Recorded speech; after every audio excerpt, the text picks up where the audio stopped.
At the crest of the hill, I find cover and yank out my father's bow. At 5.5 feet, it is one of his longest and the only one I have left. Trips across the boundary line to retrieve the others have been for nothing. 2 months after his death, and they've all been cleared out by scavengers. The bow I hold in my hands is the finest one he ever made, hewn of supple yew with a sturdy elk leather grip. As I test its weight, I am back in the small cabin we once shared, watching his knife scrape over a piece of wood in the firelight coming from a worn hearth. "Lee!" Henrik shouts, dragging me back. An arrow streaks past, inches from my cheek. It strikes a nearby snowbank. Retrieving it, I examine the craftsmanship. No monk's hood. The goose feather fletching is unfamiliar. Knocking it onto my bowstring, I scan the tree line.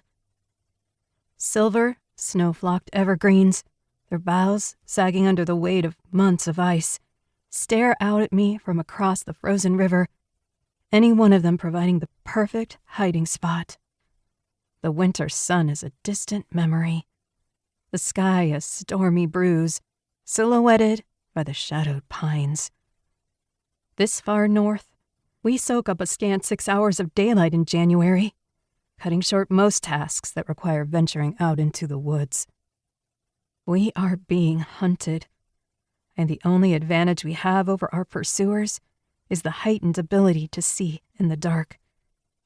If they are human, that is. "I can stop them," Henrik says, voice so low I barely hear him. But I do not miss the quiet hesitation that curls unspoken in the question, nor the involuntary flexing of his scarred, burned wrists that he is not quick enough to hide. As another pair of arrows whizzes by, landing harmlessly in the snow, I know what my answer must be. Movement flickers off in the trees. It's an insubstantial thing, the trick of fading twilight off snow. Except that 16 years of fighting for survival has taught me that to second-guess my instincts is to end up dead. I loose the arrow. Its fletching flutters snow-bright as a fairy moth as it arcs across the river, only to be swallowed by the dark. There's a soft thump and a cascade of falling ice as several boughs shed weeks of packed snow. One down. "Run," I whisper to Henrik, and together we hurtle off into the trees. There is a technique to running in snow. The best one, of course, being to avoid doing it at all. It requires a combination of widening your stride while picking up your knees, all the while keeping an eye out for patches of white that look like they might be concealing air pockets, steep ice gullies, or deep powder. Zigzagging through trees while you're being shot at is just a bonus. And we're definitely being shot at. The silver shaft of an arrow whistles by, 20 feet to the left, its fletch fluttering ghost-like in the dark. We can't stay out here. I bolt to the right, nearly staggering headlong into Henrik. "I don't suppose you have a plan?" Snowflakes have collected on his pale blonde eyelashes. He's far more skilled at running through snow.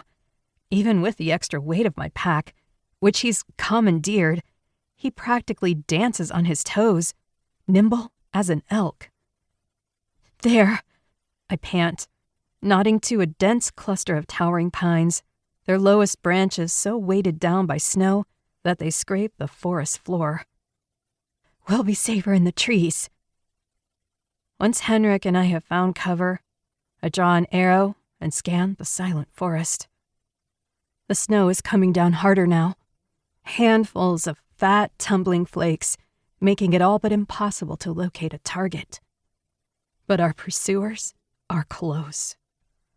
I know this, as surely as I know the draw strength it will take to fire a bow even before my fingers touch the string.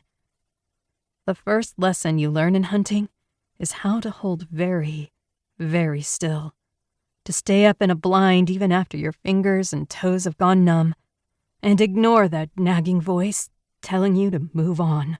To keep listening to this audiobook, I've left you a link in the description so you can do it, at no cost thanks to Audible's 30-day free trial.